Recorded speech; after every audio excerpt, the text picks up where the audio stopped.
suñu chaîne YouTube Diobass Info TV donc ci suñu nouvelle émission bi nga xamante ni local oblige comme niñ ko waxee émission 100% politique le grand rendez-vous tey ñu am mbégte dalal kii di Bara Thiam ñu ngi lay nuyu d'abord. waaw salaamaaleykum Ousmane maa ngi lay nuyu bu baax di la ziar di la sant bu baax ci ñëw bi nga ñëw fii tey di nuyu aussi tamit auditeurs yi ak auditrices yi ak ñi nga xam ne ñu ngi suivre sa chaîne muy Diobass Info TV nekk scène boo xamante bi Sénégal ak Diobass yëpp de manière générale dañ koy suivre kon maa ngi nuyu ñëpp ñu koy suivre di nuyu waa Diobass. Très bien donc ñu fàttali suñu mbokki internet yi ñuy suivre aussi ñu bu ñu fàtte di abonné suñu chaîne YouTube bi mais bos cloche de notification bi nga xamante ne moo leen di yégal ne am nañu vidéo kon donc le grand rendez-vous numéro 1 tey ji dalal Bara Thiam comme nañ ko waxee Bara Thiam dinañ waxtaanee politique Bara Thiam bokk ci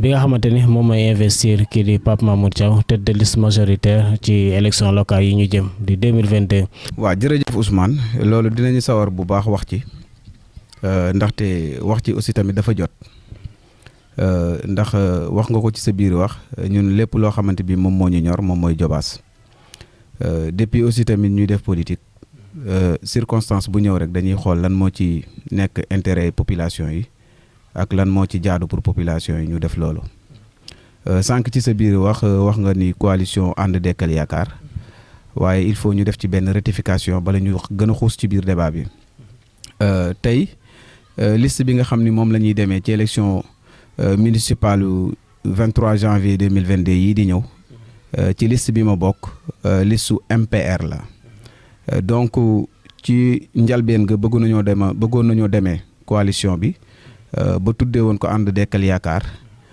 parti politique yi ci nekk yëpp wala ñi nga xam ne ñu ngi fii yëpp ànd ak MPR ngir soutenir la candidature de Pape Mamour Thiaw ñu tuddee ko l'espoir de Diobass donc ñu gis ni parti yooyu dafa nekk ay parti yoo xamante bi dañuy affilié woon ci yeneeni coalition donc mënuñoo woon a am signature au niveau de notre coalition ànd dekkal yaakaar donc il s'est trouvé que ni MPR moom mooy récépissé bi nga xam ne moom moo ci disponible loon te MPR aussi tamit nekk parti politique boo xamante bi doomu Diobass moom moo ko sos muy Hamidou Thiaw boobu nekk doomu Diobass nekk doomu Mamour Thiaw bi mu créé parti bi aussi tamit da def liggéey bu am solo ci biir Sénégal installé wu un peu partout dans le Sénégal surtout dans les régions périphériques du Sénégal donc war a wàcc ñëw ci les régions de centre donc parti boobu moom la ñuy demee élection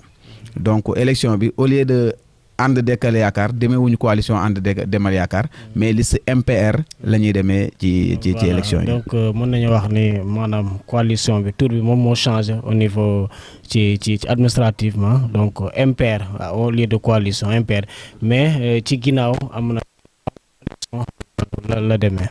waaw ñi nga xam ni ñoo dekkoon ci réew mi ñëw ci ak ñi nga xam ni ñoo nekk APR ñëw ci biir coalition bi ñi nekk Pastef ñëw ci ñi nekk Yeesal ñëw ci ñi nekk Gëm sa bopp ñëw ci ñi nekk PDS ñëw ci ñi nekk aussi tamit ay personnes ressources dans la commune ñëw rejoindre coalition bi ñoom ñëpp dañoo ñëw ànd ak MPR pour soutenir la candidature de Pape Mamour donc muy loo xamante ni coalition boobu sax la ñuy ñëw ba léegi parce que coalition lañ ko mën a tuddee parce que y a différentes personnes yoo xamante ni ñu ngi bokk ci yeneen parti donc bokk ci coalition boobu gis nañu dès le début bokk nga ci ñi nga xamante ni ñoo ko doon coordonné ou bien jàpp nañ ci ba coalition bi taxaw ñu dem ba ci digg bi donc yéen ñi nga xamante ni yéen a bokkoon Pastef ak PUR exemple donc au niveau national ñu coalition yéen tamit normalement di ngeen a war a rëcceeku ñenn ñi sax rëcceeku nañu li yow lu bàyyi ci coalition ba léegi. waaw c'est vrai xam nga tey Ousmane li ma bàyyi ci coalition bi c'est simple parce que tey élection yi ñu jëm si muy élection 23 janvier 2022 yii di ñëw ay élection municipale lañu élection municipale suñ ko déggee moom mooy dañuy tànn ay ndaw gox bi dañuy tànn ay nit ñoo xamante bi am nañu yaakaar ne mun nañu changer Diobass donc bu ko nit ñi di méngale ak ay élection parti politique c'est vrai que parti politique yi am nañ ci solo parce que parti politique yi ñoom ñooy investir ci ay élection pour mën a fal wala mën a folli mais li nga xam ni moom mooy leadership bi ak li nga xam ni moom mooy taxawaay bi nga xam ni moom la nit ñi am ak li nga xam ni moom mooy kan moo war a changer ak kan moo capable de changer loolu waruñu ko xool ci parti politique simplement su fekkoon Pastef laa ko gis damay rester Pastef su fekkoon dama gis ne ci waa Benno Bokk Yaakaar la nekk damay dem ci waa Benno Bokk Yaakaar mais tey bu ñu waxee dëgg rek te yàlla tax ki nga xam ni moom mooy candidat bi nga xam ni mooy le meilleur profil actuellement pour changer Alioune Sarr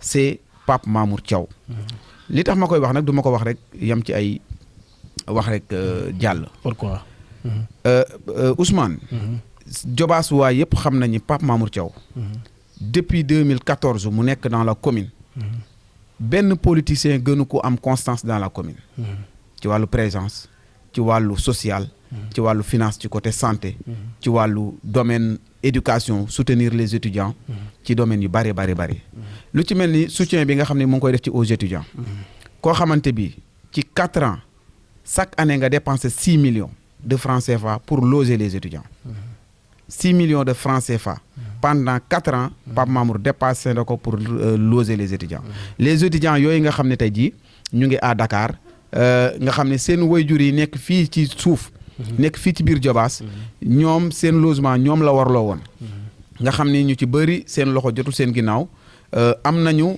ñeewantal lool ci seen doom yi ci fu ñu dëkk ak fu mel noonu Pape Mamour defal na loolu waajur yooyu defal na loolu étudiants yooyu donc suñu jëlee ci domaine de santé soutien yi muy def ci poste de santé yi suñu jëlee domaine sport soutien yi muy def ci ASC yi jeux de maillot yi enveloppe yi finale yi ñu koy tuddee trophée yi donc suñu demee ci wàllu social nit ñi feebar nga xam ni seeni waajur dañuy am ay jafe-jafe pour jël leen en charge ñoom ñu leen di jël en charge suñu jëlee ñi nga xam ni tey jii ñu ngi leen di jàppale pour ñu am ay emploi ci wàllu ay stage ci wàllu ay emploi yoo xamante bi direct la yaakaar naa ni li mu ci def même le maire bi nga xam ne moom fi nekk jaraafu commune bi deful lu ni toll donc kon ñun suñu gisee ni Alioune Sarr def na fi 12 ans yoo xamante bi sans bilan 12 ans plus 8 ans de ministère parce que depuis 2013 Alioune Sarr est ministre donc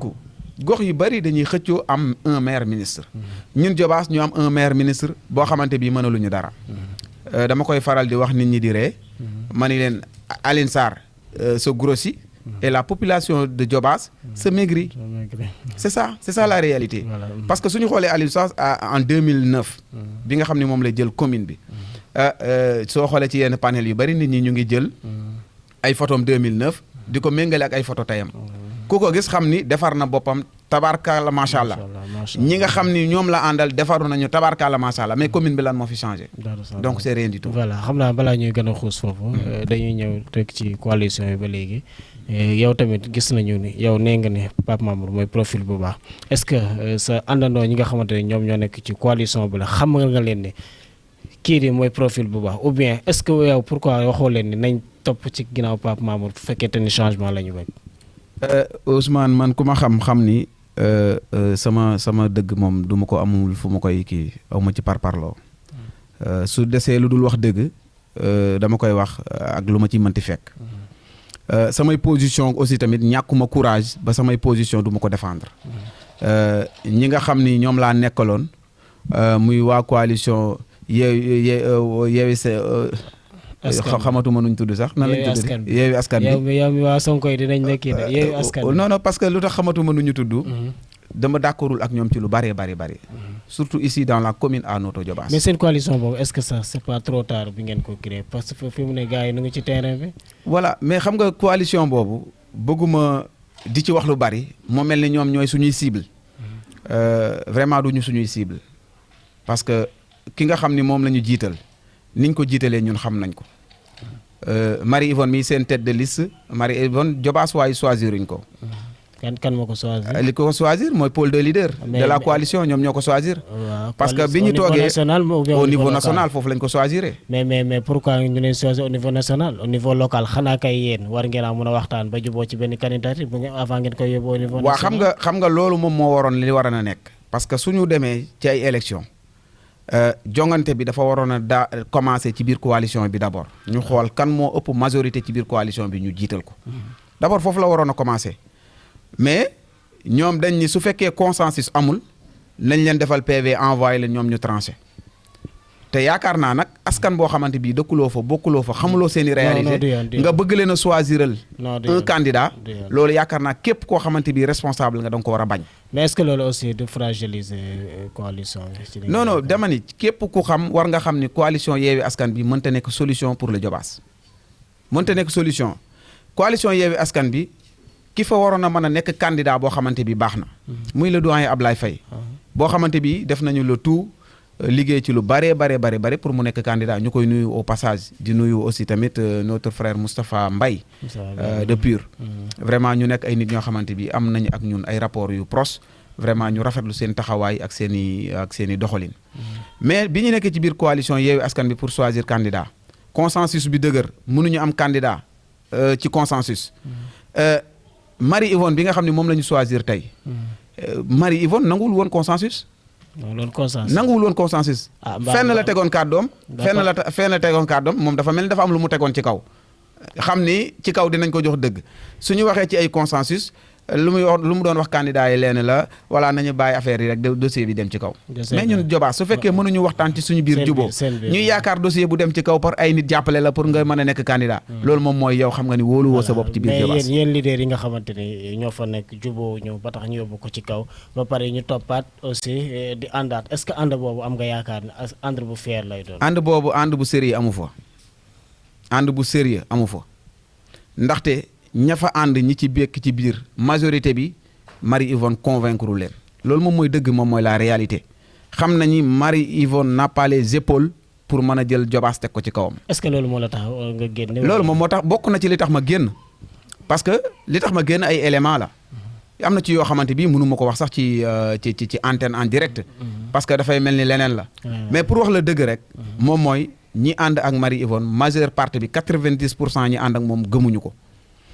Marie Yvonne moom ci boppam tey yàlla dafa dogal choix bi dal ci kawam mais moom ci boppam bu choix bi daloon ci keneen du ko accepter day génn Ablaye Faye boobu ñuy wax noonu tey man daf ma jaaxal sax bu ma gisee mu koy soutenir daf may jaaxal xam nga lu tax mu may jaaxal parce que man je faisais partie des gens yu gën a jege Ablaye Faye non dama ni man aussi moom la ñu teg ci ginnaawam aussi mais dama ni moom moo nekk deuxième ci tête liste majoritaire dama ni loolu yëpp mbir la li nekkoon logique bi mooy Abdoulaye Faye jiitu Marie Yvonne topp ci mais am na ay nit yu ci def ay manigance di wax ni bu Abdoulaye Faye jiitoo ñoom duñ ci ànd yaa ngi dégg Abdoulaye Faye boobu nag man koo xamante bi jàppoon nga ni su ma jiitoo du ma ànd ak yow yow soo jiitee waruma ànd ak yow normalement mais Bara am na leen loo xamante ni comprendre ma ko parce que yéen bu ngeen naan Diobass moo ñu yor dañoo bëgg changement ba pare yéen seen biir kenn ku ne di xëccoo njiit man damay naan kon Diobass des na leen a ñor. waaw xam nga loolu ma xam ne Diobass ñoru leen dañuy xëccoo njiit man loolu moo tax Ousmane coalition boobu du ma ci bokk. yaa ngi dégg parce que coalition boo xamante bi ñoom mënuñoo waxtaan ci seen biir en tant que ay doomu Diobass trouver benn candidat ci seen biir lépp ñu def ko pour l'intérêt supérieur des Diobassois pour mu nekk loo xamante bi Diobass dina ci am ndam am ci sac ñoom ñuy xëccoo ci seen biir ba ñu nekk Dakar ñoo leen di tàqale yaakaar naa ñooñu buñ ne la ànd nañu sérieusement ànd ba nekkul xam nga lan moo fa nekk en réalité xam nga lan moo fa nekk mooy ñu ci bëri ay consigne de parti la ñuy topp xooluñu intérêt Diobass ay intérêt parti la ñuy topp mooy sama parti nee na ma ci coalition bii laay bokk sama ci coalition boobu laay bokk même ki nga xam ni moom la coalition bi ni la jiite ko na ko jiite xam nga ni mënta jiite Diobass xam nga ni mënta fii def dara fii Diobass même nañu am représentant dem élection pour la forme loolu nag faaw Diobass waaye xam ko dafa am ñoo xamante bi ci élection yi ñu jëm dañuy entraînement rek sport lañ nekk même coalition boobu dégg nañu doyen Alexis ci la bokkoon mais moom daa mel ne aussi retiré woon na ci doyen Alexis yàgg naa di discuter ci ay groupe ak moom lu bari daaw ñu bokk ay position mais damay respecter position parce que nit da ngay am le courage de tes positions soo waree jël position da nga koy jël parce que leader loolu lañ koy xamee nekkul ni man lii nii d'accorduma ci wala nii jàpp naa ne du yoon que damay xool sama parti wala damay xool nit ma bañ a jël position bi nga xam ne moo nekk sama xol du ma ko jël. man je connais beaucoup de personnes yoo xamante bi ñu ngi ci coalition Yewwi Askan Wi. gëmuñu Marie-Yvonne. gëmuñu la candidature de Marie-Yvonne. te li ci am solo mu dëgg ñu waroon ko def muy xool lan mooy intérêt Diobass ak lan mooy arrangé Diobass ñu def ko nekkuñu ci logique boobu. loolu yaakaar naa ni moom loolu lu leer nañ la. te on a beaucoup d'informations de taille yoo xamante bi mën nañ ko ci wax. te Marie-Yvonne pour wax ni leen di. Marie-Yvonne vraiment man duñ ko def cible ci élection yi ñu ñëw. ku ngeen def cible non mais c'est le maire Alioune Sarr. waaw maire Alioune Sarr. c'est le ministre c'est le maire. je dirais pas le ministre parce que poste ministre am amul dara ak suñu élection yi ji. mais je dirais le maire Alioune Sarr. le maire sortant sax. le maire sortant Alioune Sarr ñun moom mooy suñu adversaire mooy suñu cible. ñeneen ñi ci des yëpp. man dama jàpp ne dañoo ñëw ci élection yi participer pour entraînement. comme dañuy entraînement nag. mais adversaire kenn du ko xeeb leen bàyyi ñu entraînement adversaire kenn du ko xeeb. non du question dañ leen di xeeb. mais Ousmane. Marie-Yvonne dama bëgg ñi nga xam ne moom ñoo nekk ak moom. ñu laaj Marie-Yvonne. mu wax leen kan mooy Pape Mamour kan mooy Papis. xamante nañu. xamante nañ bu baax. Marie-Yvonne nañ ko laaj kan mooy Pape Mamour. waaw ok donc waaw bu ñu laajee Marie-Yvonne kan mooy Pape Mamour bu leen waxee dëgg-dëgg kan mooy Pape Mamour. dinañ xam ni Marie-Yvonne gëmul boppam Pape Mamour la gëm. waaw ok xam naa loolu dina ci ñëwaat parce que fi mu ne fii ba campagne moom ay waxtaan lay doon. voilà léegi yow nga bokk Pastef génn ci seen coalition bi. est-ce que yow xaaroo yenn sanctions yoo xamante ne day jóge ci ñoom. man Ousmane. ci intérêt Diobass sanction bu ci tegu ci sama kaw j'accepte. ci intérêt Diobass dama koy répéter. sanction bu ci taxaw ci sama kaw j'accepte. ñun suñuy def politique defuñu politique pour suñu bopp. ñun on est des professionnels dañuy liggéey. su fekkee wut lu ñu am ci suñu liggéey ak métier. ci aspect professionnel ci lañ ko yaakaar. mais su fekkee dañuy def politique dañ koy def pour mën a nekk ci ay situations wala pour mën a régler des situations. des gens yoo xamante bi dañ ñu jege ñu nekk suñuy dëkkandoo ñu nekk Diobass wala ñu nekk partout un peu partout au Sénégal. loolu nag képp koo xamante bi position bu ci baara jël. daf la déranger ba nga ne da nga koy sanctionner. man loolu dama ciy kontaan. waaye jotagoo benn signe boo xamante ne jóge na ci. non envoyé nañ ma benn lettre caaxaan ay lettres yoo xamante ni ku la ko envoyé. ay nit ñi ko bind xam naa leen ñoom tekkiwuñu dara ci politique ci Diobass. non bon il faut dire les choses telles quelles. du sa njiit bi. non man ci njiit ci politique. fii ci Diobass aw ma ci njiit. amoo fi njiit. kan mooy seen coordinateur bi. non mais le coordinateur mais man nekkul sama njiit.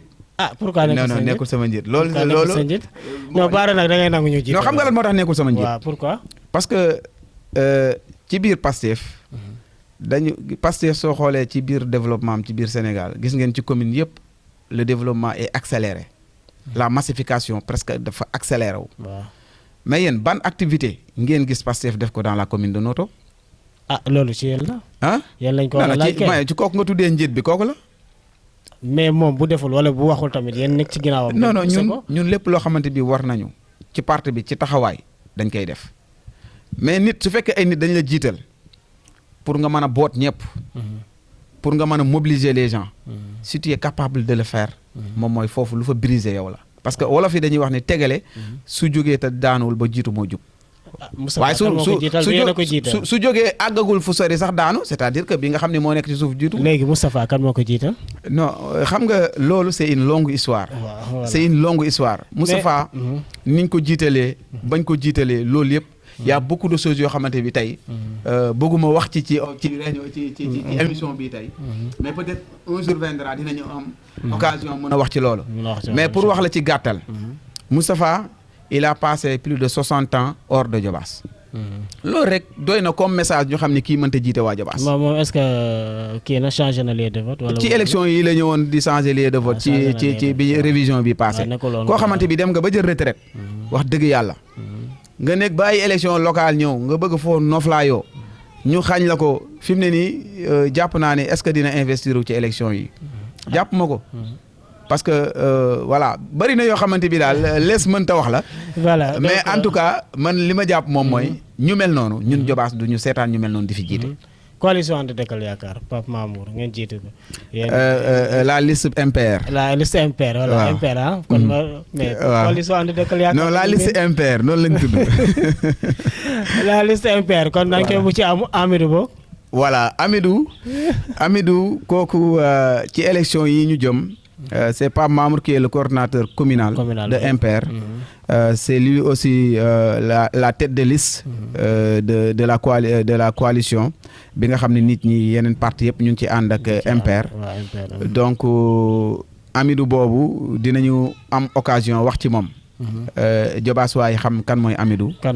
Parce que Amidou c'est lui le président du parti bi moo fi nekk un seul parti boo xamante bi ki ko créé Diobass waa la loolu fierté Sénégal la mais fierté Diobass waa la war a gën a doon parce que tey un peu partout mu ngi installé son parti loolu nag ñu bëri xamuñu ko am solo MPR ñu bëri xam naa élection yi sax moo tax ñu commencé ko di ko ràññee voilà donc parti boo xamante bi yàgguñu ko créé loolu la mais parti la boo xamante bi tamit yàkkamtiwul démarche am parce que parti yi nga xam ne nag Sénégal dañ fi nekk di daw dafa bari mais na ngay gis ñu parti bu ci daw ba mu yàgg dugg ci kàmb dootul jógaat mais MPR dafa nekk parti boo xamante bi leader bi ku posé la ci li muy ku pragmatique la nekk na koo xamante bi ku am vision la ku am programme la pour Sénégal. dinañ ci ñëwaat donc loolu xam naa ni voilà dinañ am émission boo xamante bi peut-être ci MPR rek lañ koy def. ci MPR lañ koy kii MPR boobu war a jàkkaarloo ak la grande coalition muy coalition Benno Bokk Yaakaar bu fekkoon combat nag damay naan Alioune Sarr yab na leen chaque fois rek da leen di door temps bii moom daa mel ni yéen a koy préparé la. waaw xam nga wala fi aussi dañuy wax ni. dem ca làmb je di bàkku. jóge cay bàkku moo ko gën a wóor. waaye wóolu nga sa bopp daal. en tout cas man li ma wóor te wóor. mooy Alioune Sarr génn na ci xolu Diobass waay. génn na ci xolu Diobass waay. moo ma wóor te wóor. ñi nga gis ñuy daw di dem ci Alioune Sarr yépp comme day bàkkoo ni dafa yor alal. waaw xaalisam bi lañ soxla daal. xaalisam lañ. am nga ci yaakaar am ñoo xamante ni peut-être. ay baara am nga ci yaakaar. yéen jeunes yi ngay gis ni yëpp ñuy. xaalis a leen fa yóbbu. bari na ak lu ñuy bàkkoo yëpp Diobass moo ñu ñor. % ci ñi ko wër. Alioune Sarr 90% ci ñi ko wër xaalis moom moo leen fa yóbbu duñ ko voteel ànduñoo moom ci xool ànduñoo moom ci programme ànduñoo moom ci vision parce que Alioune Sarr su ngeen toog ak moom laaj leen ko lan mooy bilan ci Diobass. non ñu ngi xaar ñoo moom dina présenter bilan kay xanaa ba. bilan non gis nga. soo waaw présenter bilan. waaw comme présenté wu ko nag ba élection yi jot peut-être xanaa dañu présenter bilan. kon lan la bu présenter bilan ba pare kon bu biir campagne ñëwee lan lay nar pour. mun naa moom lay wax parce que moom en tant que le maire sortant. bilan est un programme. waaw moom lañu xaar ci bilan défendre ko ci pré campagne bi. wan Diobass waa yëpp ni man kat def naa fi lii ci secteur nangam def naa fi lii ci secteur nangam. bu campagne ñëwee. mu programme ni su ngeen ma dolli laatee ma def nangam. laatee ma def. waaye koo xamante bi Ousmane. fukki at ak ñaar. yor nga ko commune bi yow ci sa bopp sax xam nga ni commune bi doxul ba nga yaa ngi laaj naan la nañ la.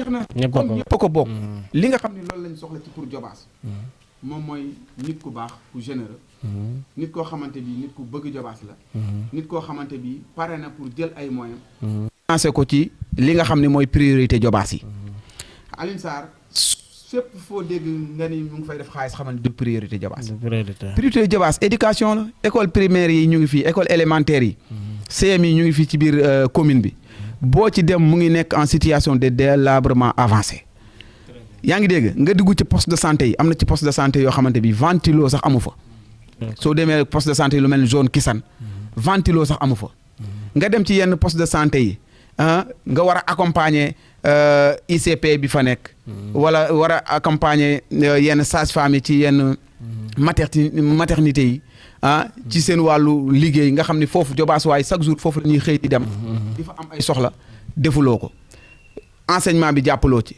suñu xool éducation ak formation kañ la commencé ñëw di wax ay waxu formation à 4 mois des élections à 4 mois xam nga il faut ñu def attention bu ñu la joxee 12 ans. loolu yaakaar formation bi pour politique. non mais loolu Ousmane yaa bëgg.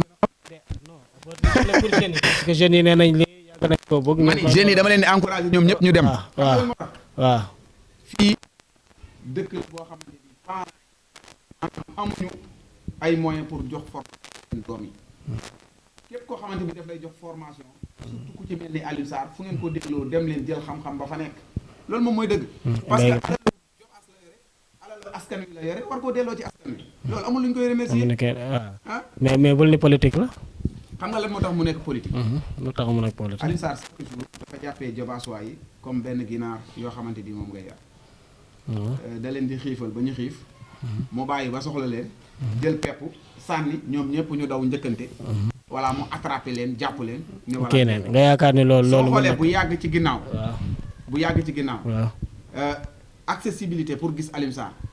c'était trop difficile. léegi nag. muy ci baykat bi nga xam ni dafa bëgg ñu délibérer ko toolam. muy ci ki nga xam ni tey dafa bëgg a def benn projet. muy ci jeune bi nga xam ni tey. am na maanaam daal ku jafe woon la daal ku jafe woon la. dafa jafe woon ci dimension. mais daa mel ne ba léegi daa jafe de. même les bailleurs yi nga xam ni ay investisseurs lañu. dañuy ñëw à Jobaas pour investir des projets de développement. pour ñu gisoon Alioune Sarr jafe-jafe bu métti la woon. mais ce Alioune Sarr là su demee ba tey. jël nu mu tërati dëkk bi Kër Madaro. jënd fa ay tool. def fa këram. xaw ma palais la fa def xaw ma résidence la fa def baara nag ku am xaalisam mun ngaa jënd sa tool. waaw mais moom day wax ni jëndul fii benn suuf Jobaas.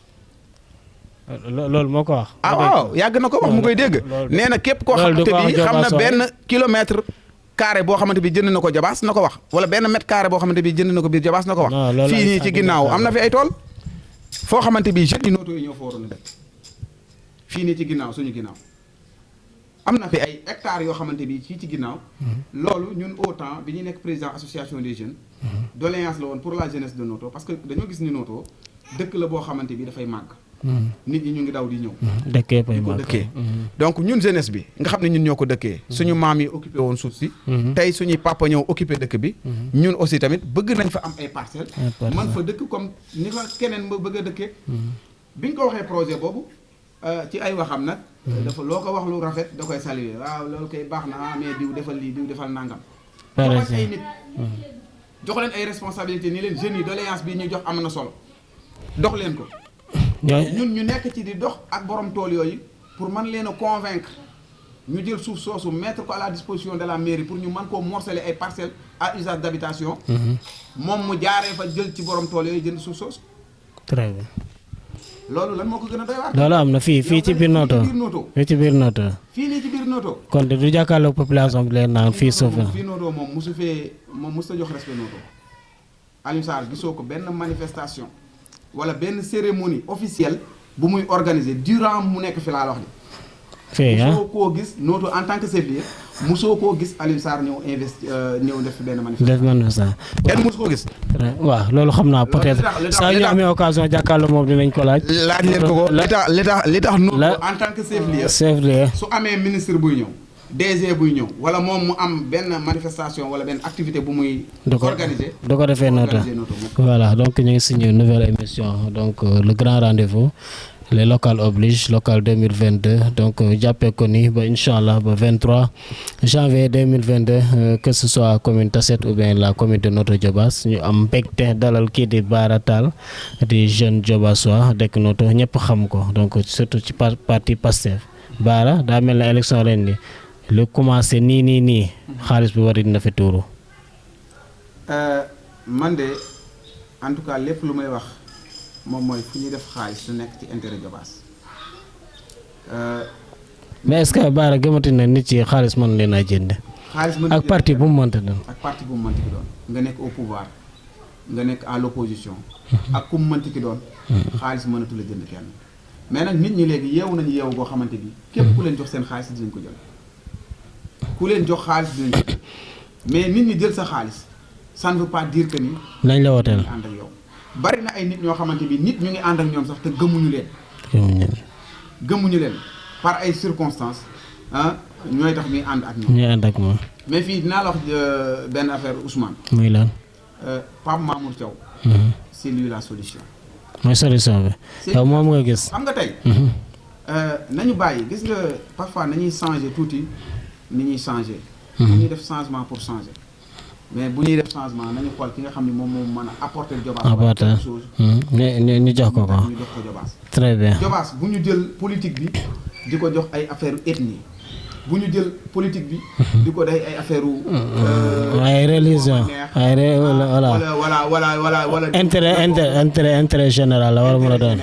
comprendre naa baax xool ki nga xam ni. waaw il est capable de soutenir. d'aider les Diobassois. parce que ñu génn ci situation de précarité bi ñu nekk. mu nekk benn précarité boo xamante bi bu foncé la ci biir maanaam Diobass ni fi ndóol bi nekkee dafa metti. très bien. bari na ci ñoo xamante bi tey pour dem hôpital benn ticket bu 500 francs sax pour ñu jënd ko jafe-jafe la ci. am na loolu li nga wax kay am leader Pape Mamour il a compris ça. parce que nit dafa mus a dem ci benn poste de santé toog. benn nit jigéen ñëw war a dugg ci poste de santé bi war a def ay visitam amul sax téeméer boo xamante bi moom la jëndee. war a moom la mën a jëndee ticket boobu. bi mu ñëwee ni ko waa diw de man de dama war a ñëw ci poste de santé bi. mais dama bëggoon nga may ma jënd ticket. kooku yaramam dafa daw. ndeysaan. yaramam dafa daw. soo xoolee ticket gratuit yi nga xam ne ñun ñu ngi koy joxe un peu partout. loolu moom moo ko gën a waral. très bien pour montrer soutien. aux Diobassois montrer leen. comment wala combien. situation boobu sensibiliser ci ñu. donc le leader Pape Mamour Thiaw. nekkul koo xamante bi tey dinañ ko présenter ci biir Diobass ci wàllu social. xam nañu amul ci benn dëkk boo xam ne. xam nga tey en général candidat de l'opposition lan la daan def présenter programme. ñu dañuy présenter bilan présenter programme. mais li ngeen ne mais li ngeen nekkee ne li ngeen di def ni aussi du bu leen jël mairie bi rek ngeen taxawal ko de. da ngeen continuer acte yi nga xamante ne moom ngeen di def sur le plan social parce que ngeen dañu am campagne moo tax ngeen koy def. xam nga tey dama la wax benn affaire damay répondre ñi nga xam ni. dañuy wax ni le maire Pape Mamour dafa bëgg a jël mairie de Noto pour régler say business wala say affaires. xam nga di wax loolu. waaw ñu bari de noonu la ñuy wax ñu bari loolu la ñuy wax. répondre waaw wax loolu mooy gàtt xam-xam. gàtt xam-xam mu ngi yem ci nit ki nga xam ni. depuis très longtemps mu ngi installé ay entreprises un peu partout dans la sous-région. di def ay affaires am. te amul benn impact bu ko ñàkk a yor mairie gàllankoore. kooku tey soo nee yori mairie. da koy defaral ay affaires am. loolu dama yaakaar ne. mais souvent baara souvent dañuy naan kuy xëcc maire moom am na sa intérêt boo xamante ne moom nga ciy kii. intérêt bi mu ciy am. muy lan lenn lu dul jàppale Diobass waa ci social bi nga xam ne ñu ngi koy gën a def. xam nga tey jii. Pape Mamour et sa famille son père ku ne xam na ko. xam nañ ko baax. Mamour Thiaw. lu ëpp 30 ans. lu ëpp 30 ans loxoom jógul ci Diobass. année bu jot. mun naa ni la ay dizaines de millions. lay investir ak Diobass année bu jot. am na année yoo xamante ni sax soo ko évalué dina ëpp ay dizaines de millions. moom pa bi kay côté social ñëpp xam nañ ko. jeex na léegi kooku noonu. tey xam na ni du jël xaalis di jox nit ñi rek. moom moo jàppale Diobass mais pour jàppale Diobass il faut des infrastructures il faut des industries. il faut des entreprises. surtout te loolu mënu ko def lu dul dafa am accès ci conseil municipal bi mën a accompagner les Diobassois. jàppale leen ba ñu mën a jàppale seen bopp. très bien tey kii fi nekk nii tey day bloqué ay projet yi nga xam ni moom la fii dégg naa kii wu poste de santé Tateen bi. poste de santé Tateen. mais loolu tamit baara est-ce que jaarul ngeen ci procédure yi. xam nga parce que yow tamit doo ñëw rek nga ne damay construire. dafa am foo war a jaar ba pare. la wax ay affaire procédure sax dafay sori. mais yow en tant que maire soo gisee sa doomu dëkk boo xamante bi dafa jël alalam ni damay defaral tel dëkk poste de santé yow en tant que maire su fekkee yow politique ñorul la lan nga war a def. non loolu kay ñëpp koy apprécier pour mu ne waaw apprécier ko accompagner ko. waaw donc leneen lu ci nekk affaire politique la jàpp naa ni loolu Ousmane. pour bu ko fa defee rek ñu naan ne. mais foofu loolu du ma ci sax wax ay affaire procédure muy gudd ak. ana poste de santé bi lancé woon nañ travaux yi de. non poste de santé wu Tateen Séeréer loolu la ca am xam ngeen ko on a lancé les travaux on a commencé même bay def ay briques le maire ñëw jaar fële fel projet ba daaneel ko ci suuf. te loolu dafa lu ko dara xam nga loolu ñan la ci yàqal population yi la ciy yàqal parce que le maire tey jii dinaa la wax benn affaire ci moom lu Sénégalais yi wala lu Diobassois yi xamul ci moom le maire Alioune Sarr il n'a rien de Diobass même ses fils ay doomam laa la même ay doomam sax natif la Diobass amul ku xam Diobass natif de Sénégal sax mun naa ni la amul. mais peut-être dafa am xaalisam rek yóbbu doomam yu dem jàngi feneen. boo amee sa xaalis ba ma yóbbu sa soxna bu ma nee wasin mu dem bitim réew wasin yi fa da ngay bàyyi population yi nga xam ne amuñu xaalis seen doom yi ak seen yaay yi ak seen kii ci hôpital yi wala ci poste de santé yi fa lañuy demee di faju vraiment bu leen nit bëggee soutenir pour ñu mën a faju nga bàyyi leen ñu soutenir leen pour ñu faju dooni man am naa des moyens pour ma faju keneen kii ku fi bëgg a indil ay moyens population pour ñu faju dama koy yàq du yoon très bien donc politique boobu aussi tamit mu nekk di def loolu la nekk di continuer ci biir Diobass te loolu aussi tamit dañ koy barrer la route très bien on va montrer aux Diobassois que ni le ministre wala le maire Alioune Sarr il n'a rien fait à Diobass 12 ans de mandat def na ko fi sans bilan beneen ba mooy problème mu foncier suñ ci doon dugg tey du jeex il y a beaucoup de litiges beaucoup de projets yoo xamante ni kenn xamul les beaucoup de projets yoo xamante bi suivi ba kenn xamu ko yooyu yëpp incha allah dinañ ci ñëw fii kay balaa campagne bi incha allah yooyu yëpp dinañ ci ñëw sur le terrain projet bu ci nekk jàppal ni étudier nañ ko li ci waroon a dem ci xaalis xam nañ ko xam nañ liñ ci wax moom lañ ci def du dara tekkiwul dara par rapport ak lañ ci doon def bari na fi ay projet yoo xamante bi comme Notto Diobass Smart City mu nekk projet boo xamante bi barki dee moo Ndiaye la ko doon inauguré nee na muy benn projet boo xamante bi benn entreprise chinoise moom moo ko gagné voilà pour monter ay machines agricoles ak ay machines ak ay tracteurs wala ay engins yi nga xam ne ñoom la ñuy gaay moto deux roues yi trois roues yeeg yu mel donc projet yu mel noonu Diobass waaye dañoo war a xam les tenants et les aboutissants très bien bari na ay projet yoo xamante bi def na ko ak hollandais bi zone pax mi mooy foofu nga xam ni foofu la ñuy bayee oignon bi projet ak projet yooyu tey Diobass waaye war nañoo xam lan mooy les tenants et les aboutissants projet boobu hollandais bi nga xam ne moom lay lancé projet bi lan la ñuy wax dañuy bëgg a ñëw dooleel mbayum Diobass indi indi oignon de qualité au Sénégal mais oignon est-ce que waa Sénégal ñu ngi koy lekk oignon bi ñuy bayee Diobass est-ce que waa Diobass waaye fan lañ koy jaayee fii ci biir Diobass kay duñ ko jaay seen doom peut-être xanaa emploi yu ñu fay jaay mais dañ fay jaay emploi c'est des esclaves des ouvriers agricoles lañ fa transformé à Ngolfani à Ngolfani et environ te am yëpp ci problème ak emploi yooyu xam nañ ko beneen ba moom mooy hollandais bi muy wax ak population yi di ko demander ay réalisation yu mu waxoon da koy def dañu ne bu leen ma fontoo man li ma la waroon a jox yëpp jox naa ko seen léegi lan la ko jox loolu yëpp Alioune Sarr moo ko yore li ma la wax hollandais bi loolu la wax directement ni leen man awma dara lu may régler ak yéen lu ma warloo woon ak yéen yëpp def naa ko jox naa ko léegi terre yooyu la ñuy laaj Alioune Sarr ni ko terre yooyu daf leen a jaay daf leen a loué non Alioune Sarr nee na jaayu fa benn terre nee na jaayu fa terre ñoom saa yu seen contrat jeexee na dañu dem suuf suñu delloo parce que ñoom ci biir projet bi partenaire lañ ko jàppee soo liiree projet bu baax nga dugg ci projet bi dañu la ñoom seeni partenaire mairie de Notto lañ ci def kon mairie de Notto partenaire la ci biir projet boobu donc boo nekkee partenaire lan nga ciy gagné lan nga contribuer ak lan nga ciy gagné très bien merci loolu moom mooy question yi ñu koy laaj merci Bara donc voilà xam naa dañuy yemale fii émission bi rek comme ni nga ko waxee yow moom ci Alioune Sarr rek nga jëm nee nga comme mooy seen mbër moom nga jàppee seen mbër nee nañu troisième mandat non ñeneen ñi du ma tardé dañ koy bañ niveau national de xaw ma nag Diobass dañ ko nangu de non troisième mandat man loolu xam nga Ousmane du ma ci wax lu bari parce que bu fekkee au niveau national suñu constitution moom mooy le président mu am un troisième mandat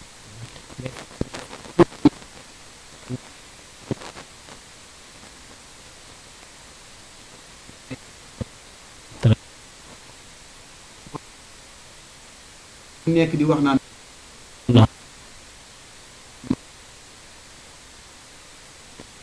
le maire Alioune Sarr ne travaille pas pour sa population il travaille pour son propre compte Diobass jox nañ ko lépp y compris un salaire et des privilèges salaire ak privilège sax Diobass ñoo ko jox merci kon tey s'il se grossit et que le Diobass se maigrit chose boo xamante ni dañ yow daal foofu nga ko jàppee di lancer appel aussi tamit ñi nga xam ni ñooy les Diobassois di leen wax ni vraiment képp koo xamante bi bëgg nga lu jëmale Diobass kanam na nga ñëw ñu ànd ak la liste impaire ñu soutenir la candidature de Pape Mamour Thiaw parce que Ousmane damay faral di wax ni nit boo ko bàyyee juróom-ñaari fan lekkul naanul soo ko joxee boolu ceeb ni ko saraxe ko bala mu koo saraxe dina lekk ba suur day lekk ba suur defal ay njabootam merci lu mu jox askan wa sax du fa def merci yaakaar naa message boobu ñi koy dégg dinañ ko mën a décortiquer waaw ñi koy dee xam naa dañ ko def donc voilà c'était notre premier numéro suñu premier numéro woon le grand rendez-vous comme ni ma ko waxee rek local oblige donc 100% politique la fii ba le 23 janvier incha allah